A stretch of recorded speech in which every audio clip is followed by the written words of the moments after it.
Welcome back my dear students to my YouTube channel once again. Students, आज की इस video में हम देखने वाले हैं जेके बोस क्लास 10th का जो एग्जामिनेशन मार्च 2024 में हुआ था, तो उसी का यहाँ पे आज हम इंग्लिश का पेपर देखने वाले हैं। तो इम्पॉर्टेंट वीडियो रहेगा फॉर ऑल दो स्टूडेंट्स जिनको अब मार्च 2025 में इनफैक्ट फरवरी 2025 से ही क्लास 10th का एग्जामिनेशन है, तो उनके लिए इम्पॉर्टेंट वीडियो रहने वाला है। तो वीडियो स्किप मत कीजिएगा और ये वीडियो अपने फ्रेंड्स के साथ भी शेयर कीजिएगा। वीडियो आगे बढ़ाने से पहले मैं आपसे रिक्वेस्ट करता हूं कि अगर आप इस चैनल पर नए हो तो चैनल को सब्सक्राइब जरूर कीजिएगा और बेल नोटिफिकेशन आइकन को भी आप प्रेस कीजिएगा ताकि जो मेरे आने वाली वीडियोस की नोटिफिकेशन होगी वो भी आपको मिलती रहे। तो अगर हम इंग्लिश पेपर की बात करें तो इसमें आपको टोटल में 3 सीरीज़ होते हैं, सीरीज़ एक्स वाई जेड, ठीक है। तो यहाँ पे मुझे तीनों सीरीज़ मौजूद है, ठीक है। तो अगर हम मैक्सिमम मार्क्स की बात करेंगे तो इसमें आप देख सकते हो, इसमें मैक्सिमम मार्क्स आपको 80 होते हैं, जो आपको 20 मार्क्स होते हैं वो आपका जो इंटरनल असेसमेंट होता है वही होता है, ठीक है। तो 80 में आपको जो थ्योरी का पेपर होगा जो कि एक्सटर्नल होता है, तो 80 में से मार्क्स होते हैं और टाइम आपका इसमें रहता है 3 आवर्स, ठीक है। सेक्शन आपको इसमें होंगे 4 section A B C and D. तो चारों सेक्शंस में आपके साथ यहाँ पे डिस्कस करूँगा, ठीक है। अगर हम सेक्शन ए की बात करेंगे तो यहाँ पे मैं आपको तीनों सीरीज दिखाऊंगा, आप स्क्रीनशॉट उठाते रहना, ठीक है। तो सेक्शन ए की अगर हम बात करेंगे तो इसमें आपको रीडिंग कंप्रेंशन होता है। रीडिंग कंप्रेंशन में आपको क्या करना होता है, आपको पैसेजेस होते हैं तो वो आपको अच्छे से पढ़नी होती है, उसके बाद इस पे लास्ट में क्वेश्चंस होते हैं वो आपको करने होते हैं, ठीक है। अगर हम रीडिंग कंप्रेंशन की बात करेंगे तो यहाँ पे आप देख सकते हो, एक तो आपको इसमें प्रोज में से एक सीन और एक अनसीन पैसेज होगी।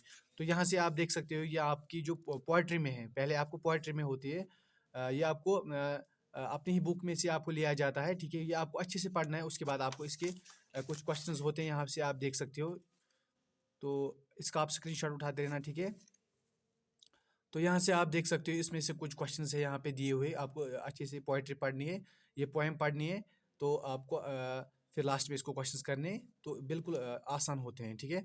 उसके बाद जो क्वेश्चन नंबर सेकंड होता है ये पैसेज होता है, पैसेज बेस्ड। तो ये आपको इसमें से आप इसमें आपको एक एक तो सीन होती है और दूसरी अनसीन होती है। एक ये वाली सीन भी हो सकती है, अनसीन भी हो सकती है, ठीक है। क्वेश्चन नंबर 2 आपका देखिए आपको इसको अच्छे से पढ़ना होता है, इन पैराग्राफ्स को, और लास्ट में इसको क्वेश्चंस होते हैं, ठीक है। इसके भी आपको 5 मार्क्स होते हैं, ठीक है। तो लास्ट में आपको देखिए एक और क्वेश्चन है जो क्वेश्चन नंबर 3 है, read the following advertisement and answer the following question that follows. तो यहाँ पे एडवर्टाइजमेंट दिया गया है, ठीक है। तो ये भी आप देख सकते हो, जो कि ये खुद लेते हैं कहीं से भी, ठीक है। तो यहाँ पे लास्ट में इसके कुछ क्वेश्चन हैं तो आप देख सकते हो, ठीक है। तो इस तरह का ये सेक्शन ए आपका रहता है। सेक्शन बी में आपको क्या होता है, ग्रामर होता है, ठीक है। ग्रामर भी आपको अच्छे से पढ़ना होता है। तो ये आप देखिए ग्रामर आप अच्छे से कीजिएगा, ठीक है। जितनी आपकी रीडिंग अच्छी होगी उतना ही आप इसको अच्छे से कर पाओगे। ग्रामर में आपको 10 ही मार्क्स होते हैं और सेक्शन सी में आपको फिर राइटिंग स्किल्स के कुछ क्वेश्चंस होते हैं। इस पे आपको लेटर राइटिंग होती है, ठीक है। स्पीच हो सकता है आपको, पैराग्राफ लिखना होता है आपको इसमें, ठीक है। तो ये आप अच्छे से देखिएगा इस पेपर को, ठीक है। तो यहाँ पे आप देख सकते हो आपको टाइटल मतलब यहाँ पे एक following other hints of the story, तो यहाँ पर एक स्टोरी दी हुई है, ठीक है। Complete it in 200 to 250 words और इसका सूटेबल फिर टाइटल भी देना है। तो ये आपको यहाँ से कुछ हिंट्स दिए हुए हैं, आपको इनका इस्तेमाल करके आपको एक स्टोरी बनानी है। फिर लास्ट में आपका जो होता है वो लिटरेचर का सेक्शन होता है, तो ये भी आप देख सकते हो। लिटरेचर में आपको जो आपके बुक होती है उसमें से क्वेश्चन लिए जाते हैं।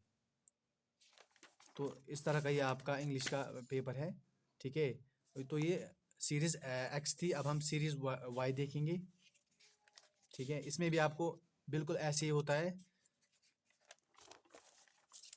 जिस तरह से सीरीज़ एक्स होगी इसी तरह आपको सीरीज़ वाई भी होगी। स्क्रीनशॉट आप उठाते रहना, ठीक है। जो प्रीवियस पेपर्स होते हैं इसमें से आपको बहुत से क्वेश्चंस पूछे जाते हैं, तो ये इंपॉर्टेंट होता है कि आप प्रीवियस पेपर्स को अच्छे से कीजिए, ठीक है। और इससे आपको अंदाज़ा हो जाता है कि जो आपका पेपर होता है वो किस तरह का रहता है, ठीक है। क्योंकि इन्होंने बहुत सारी चेंज लाई है रिसेंट ईयर्स के पेपर्स में, ठीक है। तो देखिए जितनी आपकी रीडिंग अच्छी होगी उतना ही आप इस पेपर को अच्छे से कर पाओगे। तो वो रट्टाबाजी नहीं चलेगी, आपको अच्छे से पढ़ के जाना है, तभी आप इस पेपर को कर पाओगे। ग्रामर में से उतने ज़्यादा मार्क्स नहीं आते हैं, ठीक है। और राइटिंग स्किल आपका अच्छा होना चाहिए, दोनों रीडिंग और राइटिंग आपका अच्छा होना चाहिए। जितना आपका ये रीडिंग और राइटिंग अच्छा होगा, उतना ही आप इस पेपर को अच्छे से कर पाओगे। फिर लिटरेचर में से ऑलमोस्ट 25 to 30 मार्क्स ही आते हैं। तो अगर आप लिटरेचर खाली क्वेश्चंस याद करके जाते हो इंग्लिश पेपर में, तो आप ज़्यादा कुछ नहीं कर पाओगे, ठीक है। तो ये सीरीज़ अब हम सीरीज़ Z देखते हैं, ठीक है।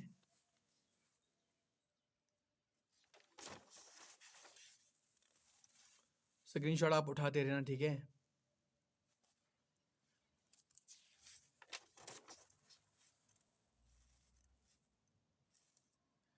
प्रीवियस पेपर्स में से बहुत कुछ पूछा जाता है, बहुत कुछ पूछा जाता है प्रीवियस पेपर्स में।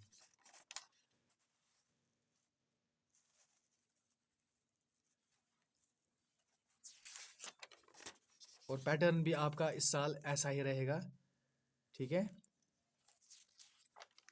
अगर आपको कोई क्वेरी आती होगी इस वीडियो के रिलेटेड, तो आप मुझे कमेंट में ज़रूर बताइएगा, ठीक है। तो इसके अलावा भी मैंने बहुत सारे पेपर्स इसमें ऑलरेडी अपलोड किए हुए इस चैनल पे। आप चैनल को सब्सक्राइब करके वो वीडियोस आप भी देख सकते हो। 2022 के भी मैंने पेपर्स अपलोड किए हुए, 2023 के भी सभी पेपर्स मैंने इस चैनल पे अपलोड किए हुए हैं, वो आप देखिएगा ज़रूर, ठीक है।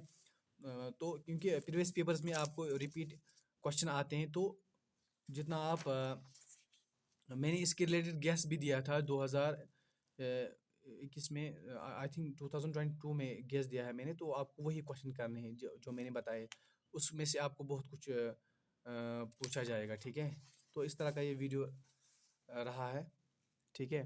तो अपने फ्रेंड्स के साथ भी ये शेयर कीजिएगा। Thank you so much for watching.